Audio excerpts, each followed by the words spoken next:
সামনে মতো আরে ওরে ফলাও welcome back to another new blog. আজকের এই ব্লগটা হচ্ছে ময়মনসিংহের ঐতিহ্যবাহী সার্কিট হাউস মাঠকে নিয়ে। এই সার্কিট হাউস মাঠেই কিছুদিন পরই হয়তো বা অনুষ্ঠিত হবে ময়মনসিংহ প্রিমিয়ার ক্রিকেট লিগ। ইতিমধ্যে মাঠে কাজ শুরু হয়ে গিয়েছে।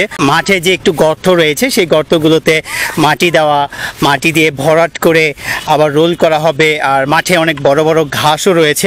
আমি এখন যাচ্ছি দেলু ভাইয়ের কাছে। দেলু ভাই হচ্ছে ময়মনসিংহ ঐতিহ্যবাহী সার্কিট হাউস মাঠের প্রধান রক্ষণাবেক্ষণের দায়িত্বে আছেন, পিচ কিউরেটর বলতে পারেন। আমি তার সাথে কথা বলবো এবং আপনাদেরকে দেখানোর চেষ্টা করব মাঠটিকে কিভাবে রক্ষণাবেক্ষণ করা হচ্ছে, কিভাবে রিপেয়ার করা হচ্ছে ময়মনসিংহের ঐতিহ্যবাহী সার্কিট হাউস মাঠটিকে। বললাম এই যে গর্তগুলো ভরাট করা হচ্ছে মাটি দিয়ে। দিলু ভাই, এটা কি মাটি? এটা কি মাটি?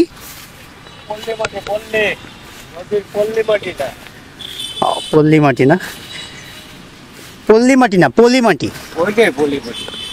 আচ্ছা, এরকম অসংখ্য গর্ত এই ময়মনসিংহের সার্কিট হাউস মাঠে ছড়িয়ে ছিটিয়ে আছে। এই মাটিটা অ্যাকচুয়ালি দেওয়া দরকার ছিল আরও বেশ কিছুদিন আগে, কিন্তু আমরা সবসময়ই পরিকল্পহীনতায় ভুগি। আমাদের কোনো পরিকল্পনা নাই। আমাদের মোস্তফা ভাই আনুমানিক আরও 2 মাস আগে বলেছিল যে 30 ট্রাক মাটি দেবে।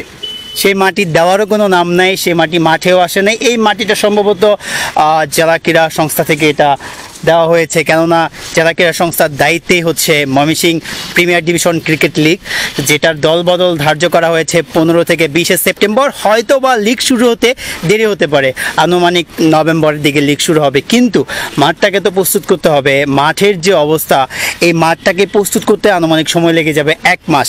আর আমার আনু ভাই, দেলু ভাই এরা প্রচণ্ডভাবে ব্যস্ত থাকার একটাই কারণ, জামতলা মাঠে যে টুর্নামেন্টটা হচ্ছে সেখানে প্রধান পিচ কিউরেটর হচ্ছে আমার দেলু ভাই সেখানে প্রচুর সময় দিচ্ছে। আর এদিকে আনু ভাই, তারপরে হচ্ছে দুলাল ভাই ফুটবল নিয়ে ব্যস্ত ছিল। ময়মনসিংহে এখন খুব ভালো ফুটবল চলছে, ফুটবলের মৌসুম এক কথায় বলতে গেলে। ওই সামনে ফলা হয়েছে, সামনে মাটি ফলাই না আছে না,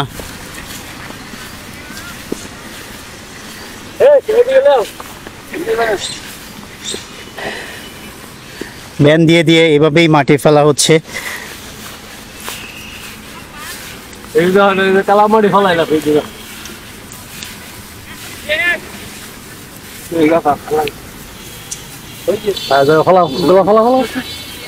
সামনে মতো আরে ওরে ফলাও হ্যাঁ, আমাদের ময়মনসিংহের আন্ডার 17 ন্যাশনাল প্লেয়ার, সে শুধু বল করে না, সে ব্যাটিংও করতে জানে। তার ব্যাটিংয়ের আজকে একটা ছোট্ট ক্লিপ নিব আর আপনাদের সাথে শেয়ার করব। যদিও সে ইতিমধ্যে জুতা ছাড়া একজন ব্যাটসম্যান, মানে জুতা ছাড়া সে ব্যাটিং করতেছে, 6 মারার প্র্যাকটিস করতেছে। How imagine! এটাই ছিল ময়মনসিংহ সার্কিট হাউস মাঠের আজকের সর্বশেষ আপডেট। অ্যাটলিস্ট মাঠে কাজ শুরু হয়েছে, আলহামদুলিল্লাহ খুবই ভালো লাগতেছে যে লিগ শুরু হবে, মাঠটাকে সুন্দর করে সাজানো হবে, জমজমাট একটা পরিবেশ তৈরি হবে। সিনিয়র ক্রিকেটাররা আসবে, জুনিয়র ক্রিকেটাররা আসবে, মাঠে ক্রিকেটারে ভরপুর থাকবে। এই জিনিসটাই দরকার ময়মনসিংহের সার্কিট হাউস মাঠে ময়মনসিংহের ক্রিকেটটাকে উন্নতি করতে। আই হোপ যে সামনের দিনগুলোতে আপনারা দারুণ কিছু ব্লগ পাবেন ময়মনসিংহের ক্রিকেট নিয়ে, ময়মনসিংহের সার্কিট হাউস মাঠকে নিয়ে। এখনও স্পিনাররা বোলিং করে যাচ্ছে, স্পট বোলিং করে যাচ্ছে, মানে স্পট বোলিং করেই যাচ্ছে। এত অ্যাকুরেসি দরকার যাতে করে তারা ইন ফিউচারে কয়েনের উপর বল করতে পারে। স্পট বোলিংয়ে একটা না এক জায়গায় বোলিং করতে পারে। তাদের এই অ্যাকুরেসিটার জন্যই হয়তোবা চেষ্টা করে যাচ্ছে লেফট আর্ম স্পিনাররা, তারপরে রাইট আর্ম অফ স্পিনাররা। খুব ভালো, ক্রিকেট একাডেমি অফ ময়মনসিংহের জন্যও ভালো, তথা সারা ময়মনসিংহের জন্যও ভালো এবং বাংলাদেশ ক্রিকেটের জন্যও ভালো। এতটা পরিশ্রম করছে এখানকার স্পিনাররা, শুধু এখানকার না, পুরো ময়মনসিংহের, পুরো সারা বাংলাদেশের সবাই পরিশ্রম করছে নিজেকে ইমপ্রুভ করার। একজন ব্যাটসম্যান প্যাড ছাড়া, গার্ড ছাড়া ব্যাটিং করতেছে, যে কোনো সময় তার বিচি কান্দে উঠে যেতে পারে, তারপরও সে ব্যাটিং করে যাচ্ছে। আলিফ উইকেট কিপার। এলাকার জামাই খ্যাত সে বল থ্রো করতেছে, আর এইদিকে কানাঘাটের ব্যাটসম্যান ব্যাটিং ডিলস করতেছে। তারা কিন্তু কুল ডাউন করে ফেলেছিল, তারপরেও আবার তারা কাজে যুক্ত হয়ে গেছে।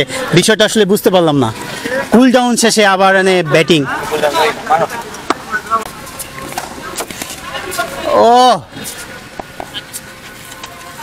কানাঘাট থেকে প্রায় 85,000 টাকা সে ডিমান্ড করেছে এবং নিয়েছে।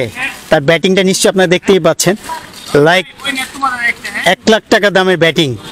তার যে ব্যাটিং আর যে বল থ্রো করতেছে সে সম্ভবত কাচিজুলি লেফট আর্ম স্পিনার, সে কাচিজুলি থেকে 75,000 টাকা ডিমান্ড করেছে।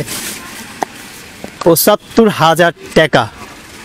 আর এইদিকে আমি গরিব, আমার টিমও গরিব, আমাদের কোনো ডিমান্ড নাই, আমরা কোনো ডিমান্ডও পাচ্ছি না, আর হয়তো বা ডিমান্ড পাবোও না।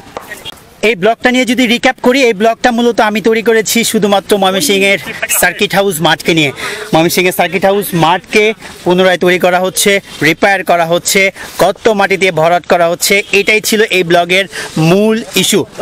আই হোপ যে আপনাদের ভালো লেগেছে। ময়মনসিংহ সার্কিট হাউস মাঠকে নিয়ে কিছু একটা জানতে পেরেছেন, ক্রিকেট একাডেমি সম্বন্ধে জানতে পেরেছেন, ওইখানে ন্যাশনাল একজন ক্রিকেটার ব্যাটিং করতেছিল সেটার একটু ক্লিপ দেখতে পেরেছেন। এটা আসলেই আমি আপনাদেরকে দেখাইতে পারলাম, এটা আমার কাছে ভালো লাগছে। তবে সামনের দিনগুলোতে আরও অনেক কিছু দেখতে পারবেন ময়মনসিংহের ঐতিহ্যবাহী সার্কিট হাউস মাঠকে নিয়ে।